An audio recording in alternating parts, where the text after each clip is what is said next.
Hello, my name is Deborah Houghton, and today I'm going to be teaching you a Math Madness activity for kindergarten.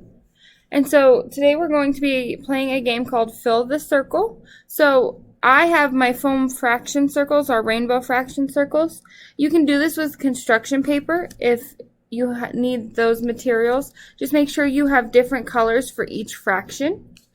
And then some fraction circles have the fractions on the other side.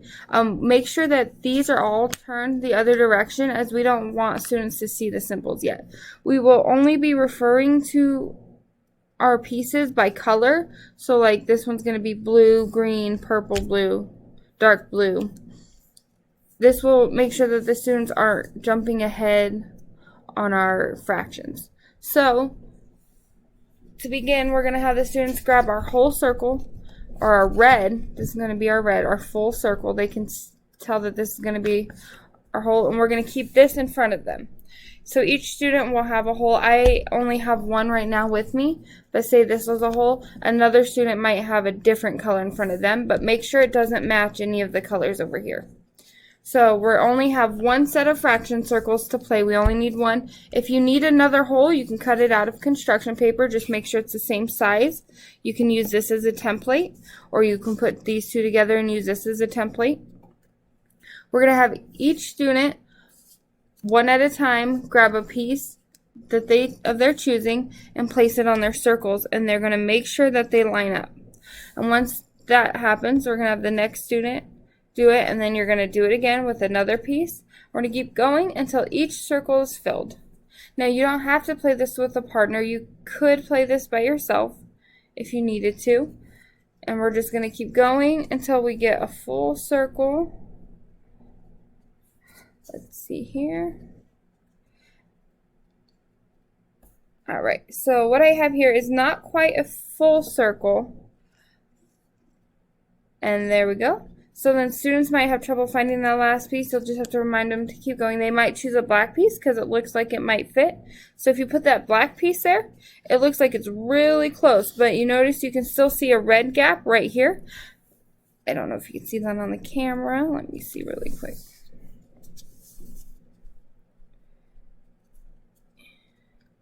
You can still see this red gap right here.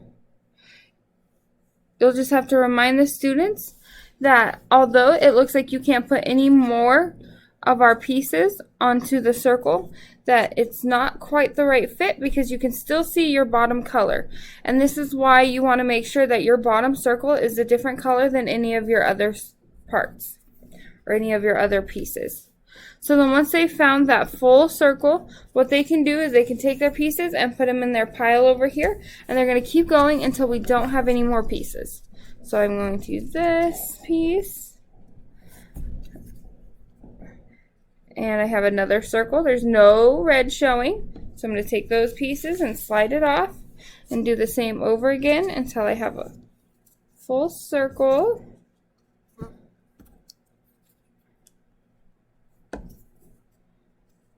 And then make sure they know that you can use the same color multiple times if you need to. And then here is another problem. So this green one doesn't quite fit. Some students, you may want to force it in there, but you can still see red coming through the top. So that means that this one doesn't fit. We're going to try again. We're going to place these back and choose a different color. So we know that our green doesn't work. Maybe we'll try our light blue. So when we try our light blue, it fits. And there's no red showing, and I know I have another full circle. And we'll do this until all of our pieces are gone. Once we have all of our pieces are gone, we can put them back together.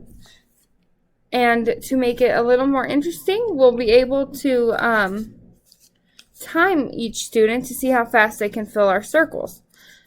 And so we'll start timing. So I have a circle, and then they're going to try to beat their best time. This is where you could play it every day and see how fast they are getting at their circles. And once they fill them up, you can just put it to the side. And then once these are all gone, you stop the timer and tell them their speed. And then if you were in a classroom setting or you had multiple students with you, you can play this as if it was a competition. So what you would do in that scenario is you would take it and you would fill our circle. Make sure we have a full circle. And once we have that, you'll slide it off of your bottom piece very carefully. See how this kept its shape?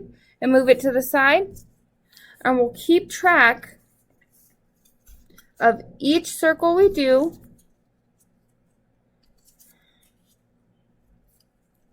And then once we have that, we'll keep track again. We'll take it off. And notice I have 2 full circles here. We're just going to keep track of them, make sure they make a full circle. And then once all of our pieces are gone, or no more circles can be made, we're going to have each student count how many circles they made. And the student with the most circles will win that round. And then at this point, once we get past this level, the students, as a differentiation in teaching, you are able to, if you have the fraction circles with the fractions on them, you will be able to flip them over and show the fractions, so students will realize that 2 of these yellows will make a pink. And we're going to keep that color and size into consideration when we're talking about our fractions. So we're going to say 2 yellows make a pink. We could say that 2 blues make a yellow, and then we can keep going from there. 3 oranges make a red. And you can have students talk about what they notice when they're making their circles. So say they use 1 pink, a yellow, and 2 blues. You can have students discuss why they think all these colors fit together. Why did the pink fit on the other side of the yellow and the 2 blues? Well, the pink fit on this side because it was equal to this 2 blues and 1 yellow. And then students will begin to have a basic understanding of fractions.